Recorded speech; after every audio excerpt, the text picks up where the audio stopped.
দেখতে ছোট হলেও পুষ্টিগুণে বেশ সমৃদ্ধ মাশরুম। কম ক্যালোরির এ খাবারে রয়েছে protein, vitamin B2, B3, B5 ও ফোলেটের পুষ্টি উপাদান। এছাড়া সেলেনিয়াম, তামা, ফসফরাস, পটাশিয়াম ও লোহার মতো খনিজ পাওয়া যায়। বিশেষ করে কিছু ধরনের মাশরুম উদ্ভিদভিত্তিক প্রোটিনের ভালো উৎস। তাই নিয়মিত পরিমিত পরিমাণে মাশরুম খাদ্য তালিকায় রাখলে শরীরের বিভিন্ন ক্ষেত্রে উপকার মিলতে পারে। মাশরুমে থাকা বিভিন্ন উপাদান শরীরের রোগ প্রতিরোধ ক্ষমতা সক্রিয় রাখতে এবং শরীরের প্রদাহ কমাতে ভূমিকা রাখতে পারে। পরিমিত মাশরুম খাওয়া হৃদযন্ত্রের স্বাস্থ্যের জন্য উপকারী হতে পারে। এটি রক্তচাপ ও কোলেস্টেরলের মাত্রা নিয়ন্ত্রণে রাখতে এবং রক্তনালীর প্রদাহ কমাতে সহায়তা করে। গবেষণায় দেখা গেছে মাশরুম খাওয়ার সঙ্গে মস্তিষ্কের কার্যক্ষমতারও সম্পর্ক রয়েছে।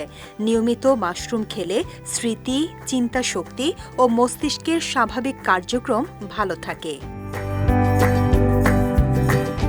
মাশরুমে থাকা আরগিথিওনিনের মতো অ্যান্টিঅক্সিডেন্ট কোষকে ক্ষতিকর উপাদানের আক্রমণ থেকে রক্ষা করতে পারে। ফলে নিয়মিত মাশরুম খাওয়ার সঙ্গে কিছু ধরনের ক্যান্সারের ঝুঁকি কমার সম্পর্ক পাওয়া গেছে বিভিন্ন গবেষণায়। মাশরুমের একটি বিশেষ বৈশিষ্ট্য হল এটি উদ্ভিদভিত্তিক খাবারের মধ্যে ভিটামিন ডি এর উল্লেখযোগ্য উৎস। কিছু মাশরুমকে অতিবেগুনি রশ্মি বা সূর্যের আলোতে রাখলে এতে ভিটামিন ডি এর পরিমাণ আরও বাড়তে পারে।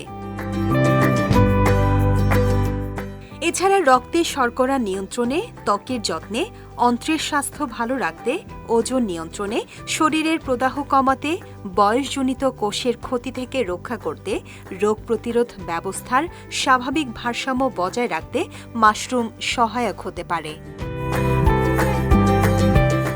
এদিকে গবেষণায় প্রতিদিন প্রায় 18 গ্রাম মাশরুম বা সপ্তাহে মোটামুটি 1 থেকে 2 কাপ মাশরুম খাওয়ার সঙ্গে বিভিন্ন স্বাস্থ্য উপকারের সম্পর্ক পাওয়া গেছে। তবে নির্দিষ্ট রোগ বা খাদ্য সংক্রান্ত সমস্যা থাকলে বিশেষজ্ঞের পরামর্শ নেওয়াই ভালো। শেখ তাসফিয়া করিম, বিজয় টিভি নিউজ ডেস্ক।